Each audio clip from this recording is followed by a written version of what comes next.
melanjutkan pelajaran kita di dalam Injil Yohanes. Kita masih memikirkan hal-hal yang bersifat pendahuluan.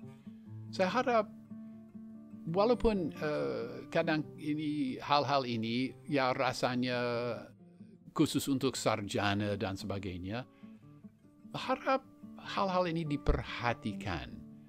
Dengan beberapa pembahasan ini, kita dapat lebih merasakan apa itu Injil Yohanes.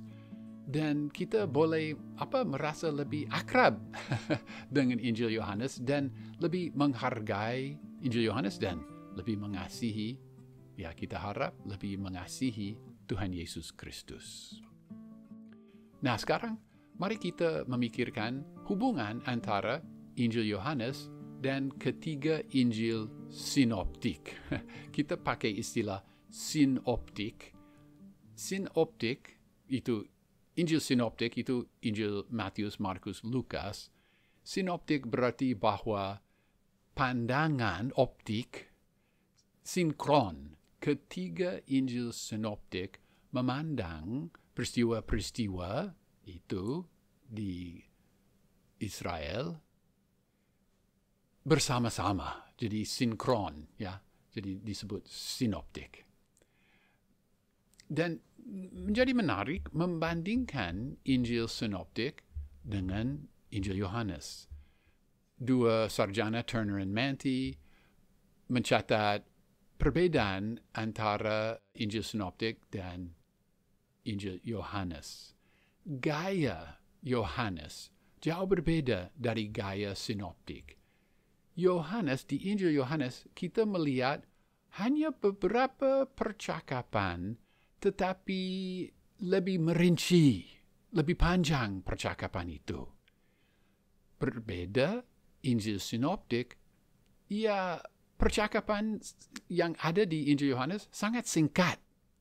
Sangat singkat. Juga, Injil Yohanes boleh dikatakan lebih santai daripada Injil sinoptik.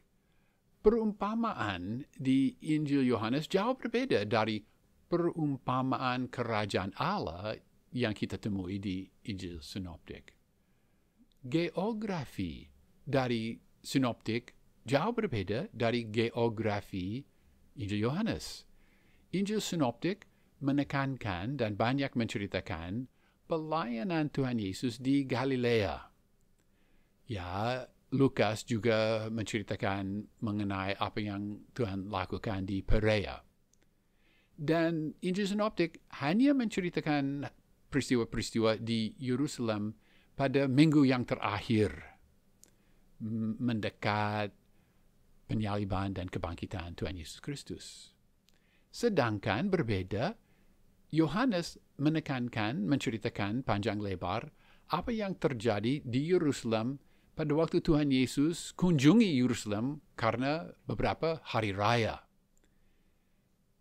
Juga kosakata sinoptik berbeda dari kosakata Yohanes. Kosakata Yohanes sangat sederhana dengan kata seperti terang, hidup, dunia, kegelapan, kebenaran, kemuliaan, percaya, iman, dan jam. Banyak peristiwa tidak diceritakan sama sekali oleh Yohanes di dalam Injil Yohanes. Kelahiran Tuhan Yesus tidak disebut. Pembaptisan dan kematian Yohanes Pembaptis.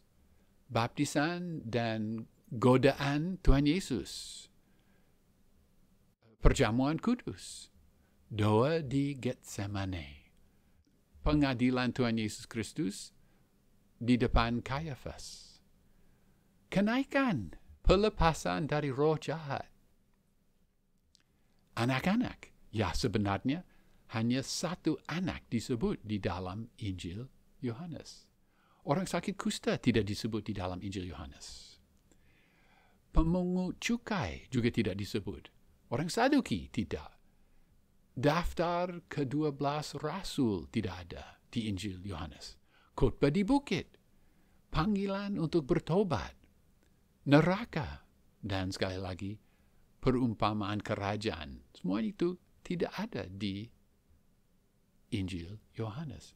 Tetapi peristiwa itu cukup penting di dalam Injil Sinoptik dan tidak disebut sama sekali oleh Yohanes. Sebaliknya, 90% dari bahan Injil Yohanes tidak ada di Sinoptik. Jadi, apa yang khusus Yohanes dan tidak disebut oleh Injil Sinoptik, ya daftarnya panjang juga. Hal-hal ini ada di Yohanes, tidak ada di Sinoptik. Percakapan Tuhan Yesus dengan Nikodemus, panggilan kelima murid, perkawinan di Kana, percakapan dengan perempuan itu di sumur Yakub, mujizat yang terjadi di kolam Siloam dan kolam Bethesda, kebangkitan Lazarus, dan juga 14 percakapan yang mengikuti suatu pola khusus. Pola itu seperti ini. Pertama, ada pertanyaan. Kedua, Tuhan Yesus menjawab, tapi jawabannya sulit dipahami. Mereka tidak paham. Dan keempat, penjelasan Tuhan Yesus Kristus. Ada 14 percakapan di Injil Yohanes yang mengikuti pola itu. Tidak ada satu di Injil Sinoptik. Yang lain yang tidak ada di Injil Sinoptik, yang ada di Yohanes, istilah Parakletos. Ya, sebutan untuk Roh Kudus itu. Penampilan Tuhan Yesus di Danau Galilea sesudah dia bangkit dari kuburan. Ya, seperti itu. Banyak yang disebut oleh Yohanes tidak ada di Injil Sinoptik. Carson berkata bahwa Injil Sinoptik tidak mengatakan langsung bahwa Tuhan Yesus adalah Allah. Bandingkan itu dengan Yohanes pasal 1 ayat 1,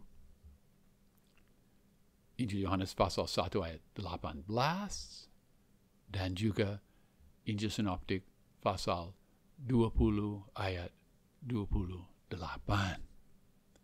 Di Injil Yohanes ada pernyataan langsung Tuhan Yesus, dia Allah. Perbedaan ini cukup nyata dan timbul pertanyaan, mengapa? Mengapa tidak ada perumpamaan kerajaan Allah di Injil Yohanes? Mengapa tidak ada kisah orang dilepaskan dari roh jahat di Injil Yohanes? Mengapa neraka tidak disebut di Injil Yohanes? Ya, mudah bertanya, tetapi agak sulit menjawab pertanyaan-pertanyaan seperti itu.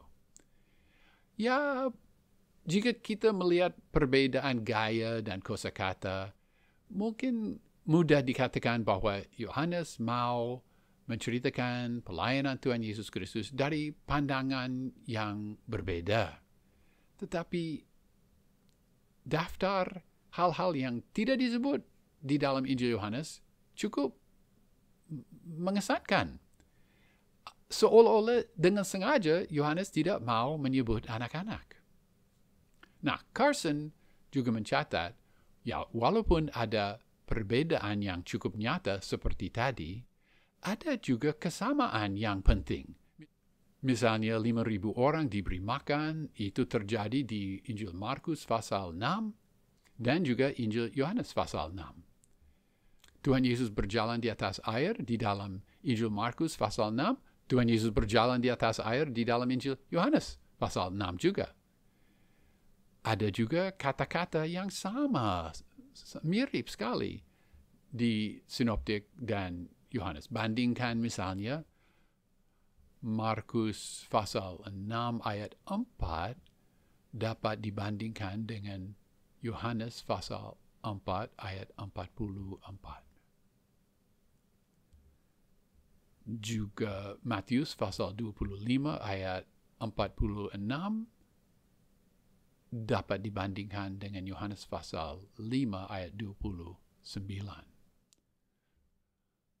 Boleh juga diamati bahwa kadang Injil Sinoptik dan Injil Yohanes saling mendukung. Hanya Yohanes menjelaskan bagaimana Petrus boleh masuk ke aula imam besar itu. itu penjelasan itu ada di Injil Yohanes pasal 18 ayat 16. Hanya Yohanes menjelaskan itu. Injil Markus hanya berkata, Petrus berada di aula yang di bawah itu. Tetapi Markus tidak menjelaskan bagaimana seorang nelayan dari Galilea boleh masuk ke aula imam besar itu. Ada pintu gerbang dan ada penjaga di situ. Dengan membaca Injil Yohanes, kita paham.